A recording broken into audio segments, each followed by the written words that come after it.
바울이 그 짐승을 불에 떨어버리매 조금도 상함이 없더라.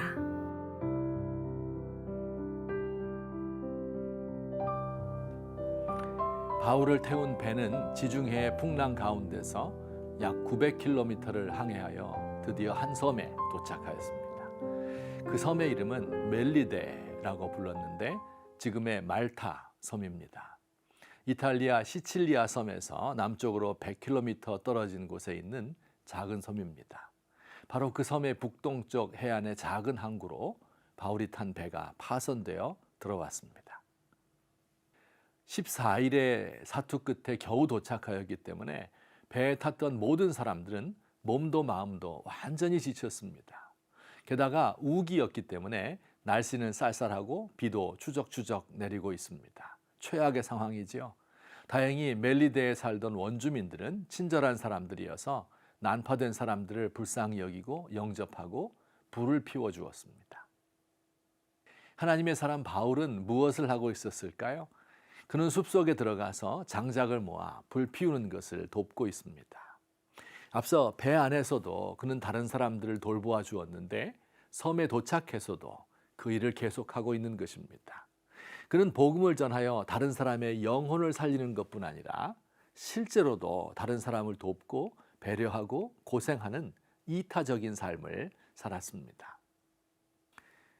장작 더미를 불에 던져 넣었는데 그만 그 안에 숨어있던 독사 한 마리가 열기 때문에 튀어나와서 바울의 손을 물었습니다.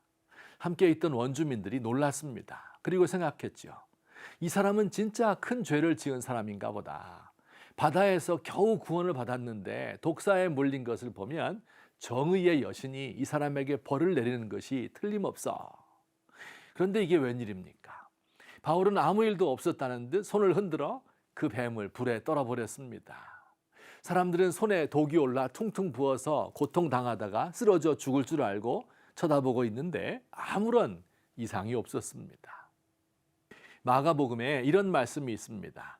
믿는 자들에게는 이런 표적이 따르리니 곧 그들이 내 이름으로 귀신을 쫓아내며 새 방언을 말하며 뱀을 집어 올리며 무슨 독을 마실지라도 해를 받지 아니하며 병든 사람에게 손을 얹은즉 나으리라. 복음을 전하는 사람들에게 나타나는 표적 가운데 뱀에게 물려도 해를 받지 않는다는 약속이 있는데 그 말씀이 이 사건을 통하여 글자 그대로 이루어진 것입니다. 자, 여기서 한 가지 주의하여 보실 단어가 있습니다. 바로 이런 표적이 따르리니 라는 말씀입니다. 내가 표적을 추구하는 것이 아니라 표적이 나를 졸졸 쫓아다닌다고 합니다. 구약 성경에도 비슷한 표현이 있죠. 내 평생의 선하심과 인자하심이 반드시 나를 따르리니 내가 여호와의 집에 영원히 살리로다. 역시 하나님의 선함과 인자하심이 나를 따라다닌다고 합니다.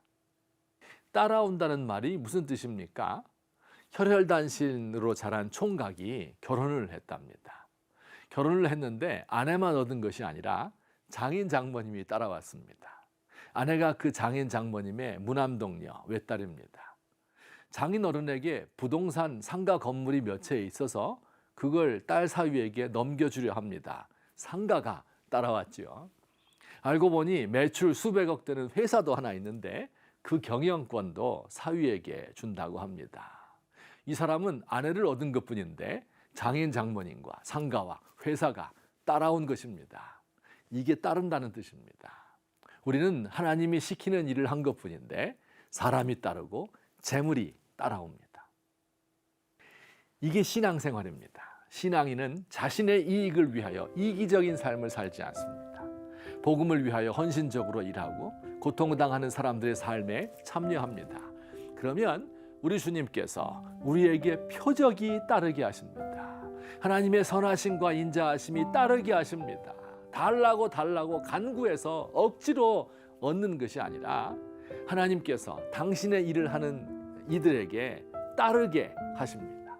신앙생활 얼마나 재미있고 흥미진진한 삶인지 모릅니다.